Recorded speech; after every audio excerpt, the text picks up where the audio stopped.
Genesis chapter 11. Now the whole earth used the same language and the same words. It came about as they journeyed east, that they found a plain in the land of Shinar, and settled there. They said to one another, Come, let us make bricks, and burn them thoroughly.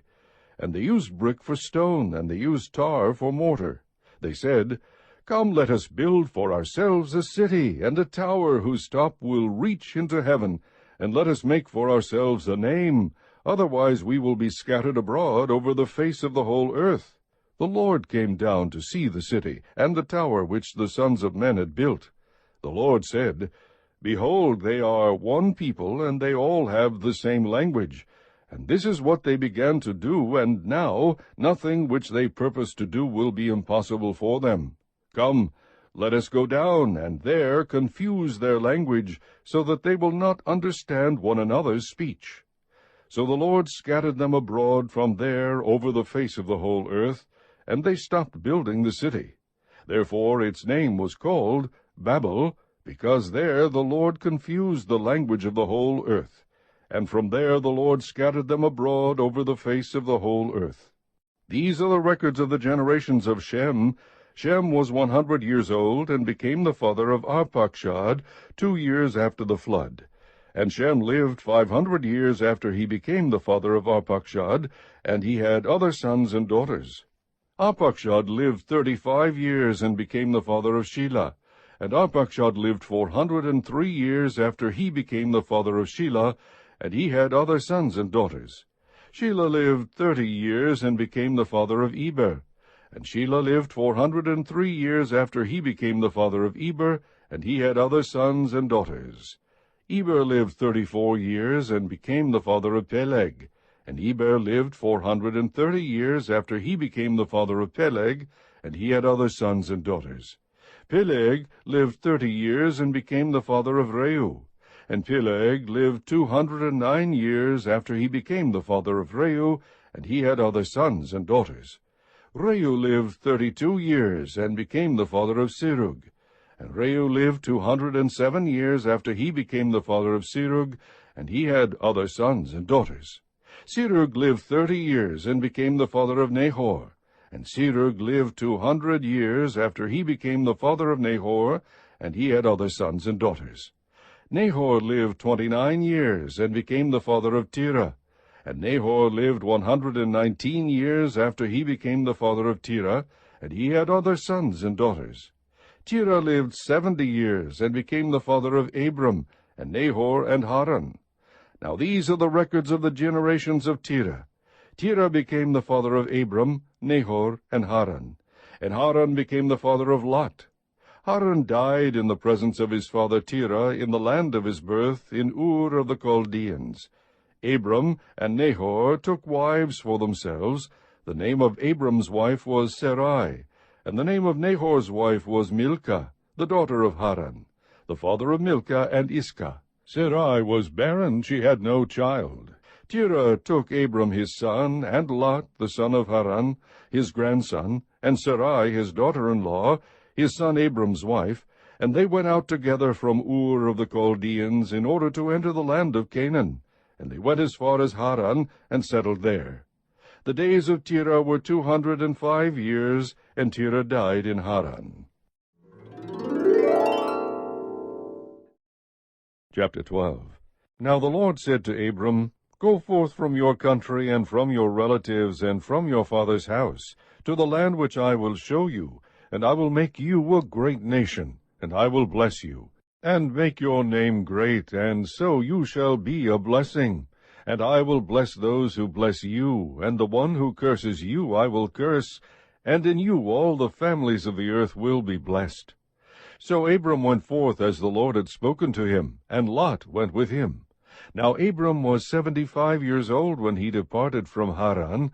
Abram took Sarai his wife, and Lot his nephew, and all their possessions which they had accumulated, and the persons which they had acquired in Haran, and they set out for the land of Canaan. Thus they came to the land of Canaan. Abram passed through the land as far as the site of Shechem to the oak of Moreh. Now the Canaanite was then in the land. The Lord appeared to Abram and said, "To your descendants I will give this land." So he built an altar there to the Lord who had appeared to him. Then he proceeded from there to the mountain on the east of Bethel, and pitched his tent, with Bethel on the west and Ai on the east, and there he built an altar to the Lord, and called upon the name of the Lord. Abram journeyed on, continuing toward the Negev. Now there was a famine in the land, so Abram went down to Egypt to sojourn there, for the famine was severe in the land. It came about when he came near to Egypt that he said to Sarai his wife, "See now, I know that you are a beautiful woman, and when the Egyptians see you they will say, 'This is his wife,' and they will kill me, but they will let you live. Please say that you are my sister, so that it may go well with me because of you, and that I may live on account of you." It came about, when Abram came into Egypt, the Egyptians saw that the woman was very beautiful. Pharaoh's officials saw her and praised her to Pharaoh, and the woman was taken into Pharaoh's house. Therefore he treated Abram well for her sake, and gave him sheep and oxen and donkeys, and male and female servants, and female donkeys and camels. But the Lord struck Pharaoh and his house with great plagues because of Sarai, Abram's wife. Then Pharaoh called Abram and said, "What is this you have done to me? Why did you not tell me that she was your wife? Why did you say, 'She is my sister,' so that I took her for my wife? Now then, here is your wife, take her and go." Pharaoh commanded his men concerning him, and they escorted him away with his wife and all that belonged to him. Chapter 13. So Abram went up from Egypt to the Negev, he and his wife and all that belonged to him, and Lot with him. Now Abram was very rich in livestock, in silver, and in gold. He went on his journeys from the Negev as far as Bethel, to the place where his tent had been at the beginning, between Bethel and Ai, to the place of the altar which he had made there formerly, and there Abram called on the name of the Lord. Now Lot, who went with Abram, also had flocks and herds and tents, and the land could not sustain them while dwelling together, for their possessions were so great that they were not able to remain together. And there was strife between the herdsmen of Abram's livestock and the herdsmen of Lot's livestock. Now the Canaanite and the Perizzite were dwelling then in the land. So Abram said to Lot, "Please let there be no strife between you and me, nor between my herdsmen and your herdsmen, for we are brothers. Is not the whole land before you? Please separate from me. If to the left, then I will go to the right, or if to the right, then I will go to the left." Lot lifted up his eyes, and saw all the valley of the Jordan, that it was well watered everywhere. This was before the Lord destroyed Sodom and Gomorrah, like the garden of the Lord, like the land of Egypt as you go to Zoar. So Lot chose for himself all the valley of the Jordan, and Lot journeyed eastward. Thus they separated from each other. Abram settled in the land of Canaan, while Lot settled in the cities of the valley, and moved his tents as far as Sodom. Now the men of Sodom were wicked exceedingly, and sinners against the Lord. The Lord said to Abram after Lot had separated from him, "Now lift up your eyes, and look from the place where you are, northward and southward, and eastward and westward, for all the land which you see I will give it to you and to your descendants forever. I will make your descendants as the dust of the earth, so that if anyone can number the dust of the earth, then your descendants can also be numbered. Arise, walk about the land through its length and breadth, for I will give it to you." Then Abram moved his tent, and came and dwelt by the oaks of Mamre, which are in Hebron, and there he built an altar to the Lord. Chapter 14. And it came about in the days of Amraphel, king of Shinar, Arioch, king of Elasar, Chedorlaomer, king of Elam, and Tidal, king of Goyim, that they made war with Bera, king of Sodom, and with Birsha, king of Gomorrah, Shinab, king of Admah, and Shemaber, king of Zeboim, and the king of Bela, that is Zoar. All these came as allies to the valley of Siddim, that is the Salt Sea. 12 years they had served Kedorlaomer, but the 13th year they rebelled. In the 14th year Kedorlaomer and the kings that were with him came and defeated the Rephaim in Ashtaroth Karnaim, and the Zuzim in Ham, and the Emim in Shaveh Kiriathaim, and the Horites in their Mount Seir, as far as El Paran, which is by the wilderness. Then they turned back and came to Mishpat, that is Kadesh, and conquered all the country of the Amalekites, and also the Amorites who lived in Hazazon Tamar. And the king of Sodom, and the king of Gomorrah, and the king of Admah, and the king of Zeboim, and the king of Bela, that is Zoar, came out.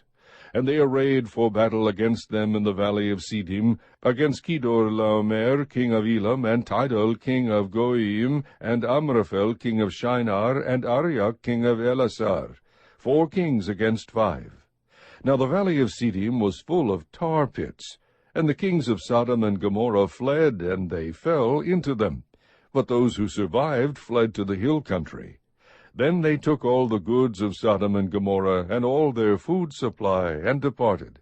They also took Lot, Abram's nephew, and his possessions, and departed, for he was living in Sodom. Then a fugitive came and told Abram the Hebrew. Now he was living by the oaks of Mamre the Amorite, brother of Eshcol, and brother of Aner, and these were allies with Abram. When Abram heard that his relative had been taken captive, he led out his trained men, born in his house, 318, and went in pursuit as far as Dan. He divided his forces against them by night, he and his servants, and defeated them, and pursued them as far as Hobah, which is north of Damascus. He brought back all the goods, and also brought back his relative Lot with his possessions, and also the women and the people. Then after his return from the defeat of Kedorlaomer and the kings who were with him, the king of Sodom went out to meet him at the valley of Shaveh, that is the king's valley. And Melchizedek king of Salem brought out bread and wine. Now he was a priest of God Most High. He blessed him and said, Blessed be Abraham of God Most High, possessor of heaven and earth. And blessed be God Most High, who has delivered your enemies into your hand. He gave him 1/10 of all. The king of Sodom said to Abram, Give the people to me, and take the goods for yourself. Abram said to the king of Sodom, I have sworn to the Lord God Most High, possessor of heaven and earth, that I will not take a thread or a sandal thong or anything that is yours, for fear you would say, I have made Abram rich. I will take nothing except what the young men have eaten, and the share of the men who went with me, Aner, Eshcol, and Mamre. Let them take their share.